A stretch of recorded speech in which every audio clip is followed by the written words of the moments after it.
অন্যতম শ্রেষ্ঠ কথা সাহিত্যিক নারায়ণ গঙ্গোপাধ্যায়ের ছোট গল্প একটি কৌতুক নাট্য। এক বিপদগামী ছেলে এবং এক পিতার অশ্রুজল। 3 মেয়ের পর আমার মামাতো ভাই টোকনদার প্রথম পুত্রলাভ ঘটেছে। তারই অন্নপ্রাশনে আমাকে যেতে হয়েছিল। উৎসবের পালা মিটে গেলেও দিন 3 থেকে যেতে হলো। আর বৃষ্টিকাণ্ডটা ঘটল সেই সময়ে। মামা যে মোটা হাড় ছড়া দিয়ে খোকাকে আশীর্বাদ করেছিলেন, হঠাৎ সেটা অদৃশ্য হয়ে গেল। বিপর্যয় কাণ্ড শুরু হলো বাড়িতে। বৌদি বললেন, কাল সন্ধ্যাবেলাতেও খোকার গলার হাড়টা ছিল। রাত্রি যখন খোকাকে তিনি দুধ খাইয়ে ঘুম পাড়ান, তখন গলায় লাগছে দেখে খুলে রেখেছিলেন। কোথায় যে রেখেছিলেন এখন আর তা মনে করতে পারছেন না। হয়তো ড্রেসিং টেবিলের ওপরে, হয়তো তার টানার ভেতরে। কাজের ঝঞ্ঝাটে ভালো করে তার খেয়ালও ছিল না। কিন্তু কে নিয়েছে? কাকেই বা সন্দেহ করা? বাড়ি ভর্তি আত্মীয় স্বজন, অধিকাংশই বাইরে থেকে এসেছেন। কথাটা ছড়িয়ে পড়বা মাত্র তাঁদের কারো কারো মুখে ছায়া নামল। চাকর 20 বছরের পুরনো, ব্যাংকে টাকা জমা দেয়, তুলে আনে। তাকে সন্দেহ করার কথা কল্পনাও করা যায় না। কাজকর্ম উপলক্ষে কিছু লোক মজুর খেটেছে বটে, কিন্তু পরশু থেকে তাদের ছুটি দেওয়া হয়েছে। তাহলে ভেতর থেকেই কেউ নিয়েছে। কাউকেই সন্দেহ করা যায় না, অথচ কাউকে সন্দেহ না করে উপায় নেই। এমনি একটা বিষাক্ত আবহাওয়ায় থমথম করতে লাগলো বাড়িটা। যারা কয়েকদিন আত্মীয় বাড়িতে কাটিয়ে যাওয়ার কথা ভাবছিলেন, তাদের কারো জরুরি কাজের কথা মনে পড়ে গেল। কেউ বা হঠাৎ টের পেলেন তার ছুটি ফুরিয়ে গেছে। এসডিওর স্ত্রী ছোট মাসিমা স্পষ্টই বললেন, আমি বাপু কাল সকালের গাড়িতেই চলে যাব বহরমপুরে, আর যাবার আগে সকলের সামনে বাক্স বিছানা খুলে দেখিয়ে যাব। সমস্ত দিন কাটলো একটা কুৎসিত অস্বস্তির ভেতর। বাচ্চারা চেঁচামেচি করতে গিয়ে চড়চাপড় খেল। বড়রা সারাদিন গুম হয়ে রইলেন। শেষ পর্যন্ত গুমোট কাটাবার জন্যে সন্ধেবেলায় 3-4টি কিশোরী মেয়ে যখন হারমোনিয়াম নিয়ে গানের আসর বসিয়েছে, সেই সময় ধরা পড়ল চোরটা। ধরল আমার 3 নম্বর মামাতো ভাই পোকন। বার 3 আইএসসি ফেল করে এখন সে শহরের ড্রামাটিক ক্লাব আর ফুটবল টিমের উৎসাহী সদস্য। মধ্যে মধ্যে স্বাধীন ব্যবসার কথাও ভাবছে। স্পোর্টসম্যান, শৌখিন ছেলে। স্নানের সময় রোজ তার 1খানা করে সাবান দরকার হয়। প্রথম থেকে সেই বলেছিল, তোমরা যাই বলো বৌদি, এ বাইরের চোরেরই কীর্তি। খোলা জানলা দিয়ে আঁকশি বাড়িয়ে হাড় টেনে নিয়েছি। কিন্তু বাইরের জানলা তো আমি বন্ধ করে রাখি। গণ্ডগোলে ভুলে গিয়েছিলে। আমি বলছি, এ ছিঁচকে চোরের কাজ না হয়ে যায় না। পোকনের কথা কেউ বিশ্বাস করেনি, কিন্তু প্রতিবাদ করা আরও বেশি বিপজ্জনক। তবু সকলের মন ঘুরে ফিরে সেই 3-4টি আত্মীয়ের কথাই ভেবেছে, যাদের মেয়েদের হাতে কাচ আর ব্রোঞ্চের চুড়ি, যাদের বাচ্চাদের জামা ফ্রক কলকাতার ফুটপাত থেকে কেনা, যাদের কর্তারা টিনের কৌটো থেকে বিড়ি বের করে ধরায়। পোকন যেন এক মুহূর্তে একটা বন্ধ জেলখানার দরজা খুলে দিলে। ধরেছি বেটাকে। আজ সন্ধ্যের পর খিড়কির ওদিকে আস্তাকুড়ের আশপাশে ঘুরঘুর করছিল। বারে বারে ঘুঘু ধান খেয়ে পালাও আজ। কথাটা আর শেষ করল না। স্পোর্টসম্যানের হাতের ঘুষি পড়ল পেটে। লম্বা কালক লোকটা কক করে আওয়াজ তুলেই 2 ভাঁজ হয়ে বসে পড়ল উঠোনে। মাসিমা বললেন, আহা আহা আহা আহা, 3 ভরির হার, তুমি সিম্প্যাথি করছো? পোকন একটা প্রকাণ্ড লাথি লাগালো লোকটার পিঠে। চেহারা দেখছো না? আসল জেলখানার আসামি। চেহারা দেখে যদি চোর সাব্যস্ত করতে হয়, তাহলে লোকটাকে ফাঁসির আসামি বলে মনে করতেও দোষ নেই। প্রায় 5.5 হাত লম্বা, ভুসো কালির মতো মরা কালো রং, মাথায় পাক ধরা ছাঁটা ছাঁটা চুল, বুকের পাঁজরা গোনা যায়। পরনে নেংটির মতো এক টুকরো কাপড় ছাড়া আর কোনো আবরণ নেই। দুটো সাদা চোখ যন্ত্রণায় কুঁচকে এসেছে। কদাকার মুখটা ফাঁক করে হাঁপাচ্ছে একটু একটু। কৌটো থেকে বিড়ি বের করেন এমন একজন আত্মীয় এগিয়ে এলেন। লোকটার ঘাড় ধরে ঝাঁকুনি দিলেন একটা। এই, কি নাম তোর? কালীচরণ। লোকটা হাউ হাউ করে কেঁদে উঠল। আমি কিছু করি নাই বাবু, আমারে ছাইড়া দেন। তবে বাড়ির আনাচে কানাচে ঘুরছিলি কেন?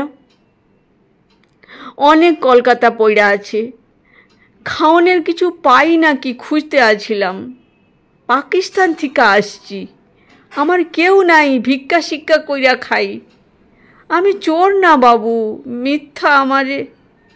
সারাদিনের অসম্মানের জ্বালাটা ফেটে পড়ল। আত্মটি ঠাস করে চড় বসালেন একটা। চুপ কর হারামজাদা, বিপাকে পড়লে সবাই অমন পাকিস্তান কবচায়। বল, হাড় ছাড়া কোথায় রেখেছিস? আমি এতক্ষণ দর্শকের ভূমিকাতেই চুপ করে দাঁড়িয়েছিলাম, কিন্তু মারধরের ব্যাপারটা ক্রমশ অসহ্য হয়ে উঠতে লাগলো। বললুম, মেরে আর কি হবে, তা চাইতে বরং থানায় দিন। থানায়? পোকন তাচ্ছিল্য ভরে বললে, বেটা পাকা চোর, থানাতেও কি কবুল করবে নাকি? হাত তো গেছেই সুকুমারদা, বরং যতটা পারা যায় হাতের সুখ করে নেওয়া যাক। হ্যাঁ, মারই হচ্ছে ওষুধ, আত্মীয়টি যোগান দিলেন। তারপর মিনিট কয়েক ধরে যা চলল তা অবর্ণনীয়। কলকাতার রাস্তায় পকেটমার ধরার পড়বার পর যা ঘটে থাকে তাই চলতে লাগলো লোকটার ওপর। আর তার সঙ্গে পোকনের হুঙ্কার, এখনও বল, হার কোথায় বিক্রি করেছিস, নইলে খুন করে ফেলবো। আমি বারান্দার একটা থাম ধরে শক্ত হয়ে দাঁড়িয়ে রইলুম। মেয়েরা বাচ্চাদের টেনে নিয়ে ভেতরে চলে গেলেন। টোকনদা বলতে লাগলেন, থাক থাক, মরে যাবে। এই সময় সাইকেলের আওয়াজ পাওয়া গেল। মামা ডিসপেন্সারিতে গিয়েছিলেন, ফিরে এসেছেন। কি হয়েছে? সমস্যারে উত্তর এলো, চোরটা ধরা পড়েছে। ধরা পড়েছে, তাই নাকি? সাইকেল রেখে মামা এগিয়ে এলেন। এ কি, এমনিভাবে মেরেছিস? মুখ দিয়ে রক্ত পড়ছে যে। টোকনদা বললেন, তবু কবুল করছে না বাবা, পাকা চোর। নিশ্চয় পাকা চোর। মামা একবার গোপ জড়ে হাত বুলিয়ে নিলেন। তা ধরা পড়ল কি করে? আবার সমস্যর উঠল, আর পোকনি বুক ঠুকিয়ে গিয়ে এলো সামনে। আমি ধরেছি বাবা, সন্ধ্যের পর খিড়কির পেছনে ঘুরঘুর করছিল, আমি একেবারে ক্যাক করে। লোকটার রক্তমাখা মুখ থেকে আবার কান্না মেশানো জান্তব স্বর বেরোলো। আমি চোর না বাবু, পেটের জ্বালায় পাতা কুড়ানি। Shut up. পোকন আর একটা লাথি বসাতে যাচ্ছিল, মামা তাকে থামিয়ে দিলেন। খিদে পেয়েছে তো দরজায় এসে চাইলি না কেন? বাড়ির পেছনে ঘুরে বেড়াচ্ছিলি কি জন্যে? চাইলে খেদাইয়া দেয় বাবু, অনেক কলা পাতা পড়ে আছে দেখলাম। দোহাই বাবু, আমি চোর না, কিচ্ছু জানি না, খামাখা আমারে মাইরা। মামা মোটা গলায় ধমক দিলেন, চুপ। হারটা নিয়ে কী করেছিস তাই বল। কিসের হার বাবু? আমি কিচ্ছু জানি না। পোকন আবার ঝাঁপিয়ে পড়তে যাচ্ছিল, মামা হাত বাড়িয়ে তাকে ঠেকালেন। তারপর বললেন, আচ্ছা, হারের কথা পরে হবে, তোর খিদে পেয়েছে, খাবে কিছু? খাইতে চাই না বাবু, আমাকে ছাইড়া দেন। তা কি হয়? মামার মুখে এক টুকরো হাসি ফুটে উঠল। এতক্ষণ মার খেলি, এবার একটু মিষ্টি না খাইয়ে তোকে ছাড়বো কেন? যা তো পোকন, ভাড়া থেকে সেরখানেক সন্দেশ নিয়ে আয়, ভাড়ারে না থাকে দোকান থেকে আন। 1 সের সন্দেশ? যেন বাজ পড়ল। প্রায় চিৎকার করে উঠল পকুন। আপনি কি বলছেন বাবা? চোরকে একশের সন্দেশ খাওয়াবেন? মামার মুখের হাসি মিলিয়ে গিয়েছিল। শক্ত গলায় বললেন, হ্যাঁ, যা বলছি তাই করো, আর এক ঘটি জল আনো কেউ। লোকটা মুখ টুকগুলো ধুয়ে ফেলুক। গোঁজ হয়ে বেরিয়ে গেল পকন। আমার পাশ দিয়ে বেরিয়ে যাওয়ার সময় বিড়বিড় করে বলে গেল, বাবার মাথাই খারাপ হয়ে গেছে। আসল নাটকটা জমল এর পরে। চোরকে জামাই আদরে সন্দেশ খাওয়ানোর দৃশ্য দেখবার জন্য সারা বাড়ি ভেঙে পড়ল এবারে। একটা প্রকাণ্ড থালায় 1 সের নয়, প্রায় 1.5 সের সন্দেশ সাজিয়ে দেওয়া হয়েছে। লোকটা প্রথমে আপত্তি করেছিল, কিন্তু মামার একটা নিদারুণ ধমকে ধীরে ধীরে খেতে আরম্ভ করল। প্রথমে আস্তে সুস্তে, তারপর রাক্ষসের মতো।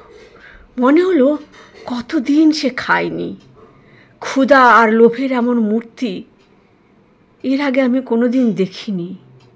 তাকানো যায় না, সমস্ত শরীর শিউরে উঠতে থাকে। মুখের দুপাশে তখনও রক্ত লেগে আছে। কপালের ওপরটা ফুলে রয়েছে অনেকখানি। গায়ে জল কাদা।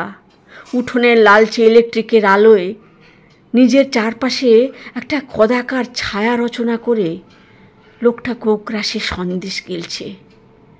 সমস্ত ব্যাপারটা যেন অশ্লীল বিভৎসতা, যেন কল্পনাই করা যায় না। সন্দেশের থালা শেষ করে লোকটা অবরুদ্ধ স্বরে বলল, বাবু জল। মামা লোকটার মুখোমুখি দাঁড়ালেন। নিষ্ঠুর শীতল স্বরে বললেন, হাড়টা কোথায়? হাড় আমি জানি না বাবু, একটু জল দেন। বল, হাড় কোথায়? হাড় নাই বাবু। লোকটা বোবা ধরার মতো গলায় বললে, জল দেন বাবু। সন্দেশ বুকে আটকাইয়া গেছে। মরিয়া গেলাম, জল দেন। হাড় কোথায় আছে না বললে জল দেওয়া হবে না। 1 সের সন্দেশের রহস্য বোঝা গেল এতক্ষণে। লোকটার সারা মুখে তখন মরণান্তিক যন্ত্রণা। সাদা সাদা চোখ দুটো ঠেলে বেরিয়ে আসবার উপক্রম করছে। এর চাইতে মারাত্মক শাস্তি পকুনও বোধহয় ভাবতে পারত না। বুকে হাত চেপে লোকটা ঝুঁকে পড়ল। বাবু জল, মইরা গেলাম, জল। আমি বললুম, মামা দম আটকে মরে যাবে যে। না, মরবে না, মামা কঠোর গলায় বললেন। আমি ডাক্তার, আমি জানি। বল, হাড় নিয়েছিস কিনা? উদ্ভ্রান্ত পাগলের মতো তাকালো লোকটা। বললে, নিচ্ছি, হাড় নিচ্ছি, এখন একটু জল দেন। চারদিকে উল্লাসের ধ্বনি উঠল। মামা গর্জন করলেন, চুপ, সব চুপ। বল, হাড় কি করেছিস? বাজারে একজনেরই বেচা দিচ্ছি, তারে চিনি না। 100 টাকা পাইছিলাম, হারাইয়া গেছে। লোকটা গঙ্গানির মতো সুর তুলে বলে যেতে লাগলো, হইল তো, এখন আমাদের থানা পুলিশ যেখানে খুশি দেন, তার আগে একটু জল দেন। জলের ঘটিটা মামাই এগিয়ে দিলেন। 1 ঘটি জল শেষ করে ঝিম মেরে বসে রইল লোকটা। মামা বললেন, বাড়ি কোথায়? বাড়ি নাই। তবে বেরো এখান থেকে এখুনি। শুধু পকন নয়, সবাই কোলাহল করে উঠল। ছেড়ে দিচ্ছেন? মামা বললেন, হ্যাঁ, ছেড়েই দিচ্ছি। এই ওঠ, বেরো। লোকটা উঠল। মাতালের মতো টলতে টলতে বেরিয়ে গেল দরজা দিয়ে। আর ক্ষুধার্ত বাঘের মতো চোখ দুটো জ্বলতে লাগলো পকনের, ক্রোধে, বিরক্তিতে। এটা কি করলেন বাবা? চোরটাকে এভাবে? মামা স্থির দৃষ্টিতে পকনের দিকে তাকালেন। কবুল করেছে। হাটটা বাজারে যার কাছে বেচেছিল সে আমার চেনা শ্যাকরা, তারই গড়ানো। সেই আমাকে ডিসপেন্সারিতে এটা দিয়ে গেছে। আর ওকে থানায় দিয়ে কি হবে পোকন? মামা কোটের পকেট থেকে হার বের করে মুঠো খুলে ধরলেন। সোনার হারটা ঝলমল করে উঠল। মাথা নামিয়ে পোকন সরে গেল হঠাৎ। ভিড়ের মধ্যে আর তাকে চোখে পড়ল না। মামা আমাকে ডাকলেন ছাতে, রাত 11টার সময়। রেলিং ধরে চুপ করে দাঁড়িয়ে আছেন। বিষণ্ণ চাঁদের আলো চোখে মুখে চিকচিক করছে তার। এই মুহূর্তে আমি বুঝতে পারলুম মামা অনেক অনেক বুড়ো হয়ে গেছেন। গম্ভীর মৃদুস্বরে মামা বললেন, পোকন একেবারে নষ্ট হয়ে গেছে। হারটা সেই বিক্রি করে এসেছিল। চেনা শ্যাকরা আমাকে ডিসপেন্সারিতে ফেরত দিয়ে গেল। আমার মাথা ঘুরে গেল কয়েক সেকেন্ডের জন্যে। খোলা ছাদ হলে আমি সোজা একতলায় পড়ে যেতুম। সত্যি বলছেন মামা? নিজের ছেলের নামে মিথ্যা কথা বলবো সুকুমার? মামার চোখে জল চিকচিক করতে লাগলো। পোকন একেবারে অধঃপাতে গেছে। ফ্ল্যাশ খেলে, মদও ধরেছে, কিন্তু তার চাইতেও বড় বিস্ময়ের চাবুক খেলাম আমি। লোকটা যে নিজের মুখে কবুল করলো মামা। যে দুদিন খেতে পায় না তাকে এক থালা সন্দেশ খাইয়ে জল না দিলে চুরি তো চুরি, 3টে খুনও সে কবুল করত সুকুমার। কিন্তু সব জেনে শুনে বাড়ি ভর্তি আত্মীয়ের সামনে ঘরের কেলেঙ্কারি ফাঁস করব? এই তো ভালো হলো সব চাইতে। অনেক মার খেয়েছে, পেট ভরে সন্দেশ খাইয়ে বিদেয় দিলুম। বলো, ভালো করিনি? মামা বোধ হয় হাসতে চেষ্টা করলেন, কিন্তু আওয়াজটা আমার কানে কান্নার মতোই ঠেকল।